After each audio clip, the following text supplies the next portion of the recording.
Hi guys! Hi! Welcome back to my channel, Parokya ni Edward B. So yun, kakagaling ko lang ng biyahe mga laki, kakauwi ko lang. May share lang ako, isang kaganapan kanina. Isang napakagandang pangyayari na naganap kanina. Kasi ganito mga lakay, nag-deliver ako sa may naging customer ako. Deliver dito sa isa sa pinakapaborito naming mga rider na deliveran sa Dasma Village. Doon sa Chino Roses, ang entrance sa Lumbang. Ayun. So ayun, pagka-deliver ko doon, after that, doon na ulit ako napasukan sa BGC. Pumasok sa akin na booking, COD. So, ang deliver ko naman sa tabi ng EDSA na na Makati, yung pinagkaisahan mo yun doon. So, nalabas yung pera ko na mga kulang-kulang 200. So, ang expected ko na nilabas na, ang expected ko na laman ng cash wallet ko, na lang, siguro mga kulang-kulang 100. Ganun. Tapos, pagka-check ko, nung pagka-drop ko, ang laman ng wallet, ng cash wallet ko, sa apps ng Grab, 600 plus. Sabi ko, nag-tip siguro yung customer ko sa Dasma Village ka ako. Sabay, makikita mo kasi sa transaction doon sa cash wallet, lang, adjustment. Hindi mo maano yan kung tipo basta adjustment plus 500. So tinignan ko ngayon sa job history. Yun nga, nag-tip ng 500 yung yung customer ko sa Dasma. So yun, kaya maraming salamat po sa mga dyan, mga galanteng super galante. So ayun, kung alam nyo lang po, alam ko hindi nyo alam. Kasi si Grab, itong bare months, hindi man lang pinaabot ng New Year. Nagbaba ulit siya ng fare. So ayun, kaya isang malaking bad news sa aming mga rider na. Oh, no! Pero di mabiyahe pa rin.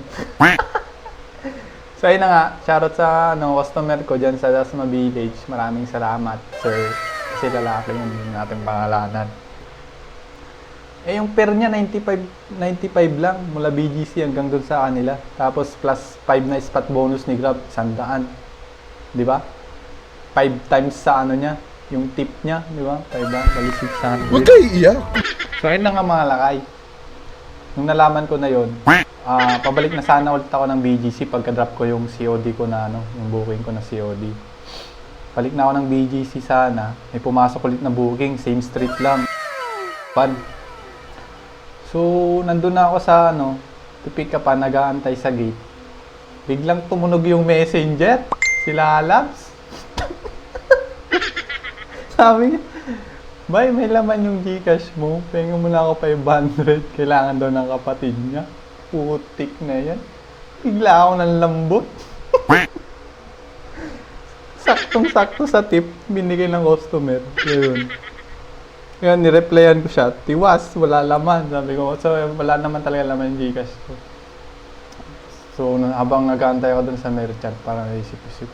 Parang dinadamdam ko yung yung sakta. So, yun na ngayon, natanggap ko na yung hindi para sa akin yung tip na yun. Sakto naman yung customer ko na yun. Yung pagde-deliveran ko mga lakay, may 7-Eleven na branch. So, ayun, nag-top up na ako na may konting hinanakit. So, ayun na nga, nag-top up ako 600. Yung 500 plus, doon sinend ko na kasi para makuwang buo yung 500. Tapos yung 100, pang boost ko dito sa video na to para, para mas maraming makapanood. Shoutout nga pala sa mga kapwa ko dyan, delivery rider, mga full-time, mga sipag. So, ayun lang. Medyo naanoan lang ako doon sa parang sumakto mga ilang minuto lang kasi yun mga lakay Mga ilang minuto yung nalaman kong nalaman kong nag-tip yung customer kong galante. Sabay pinasokan na ako ng booking, di ba? Ako matumunog yung messenger, So, ayun lang. Hindi lang siguro para sa atin yun, Pero, ayun, mga ilang booking na tip ulit na customer, 50 pesos. Siguro yun yung para sa akin. So, yun lang mga lakay, share ko lang. Thank you for watching.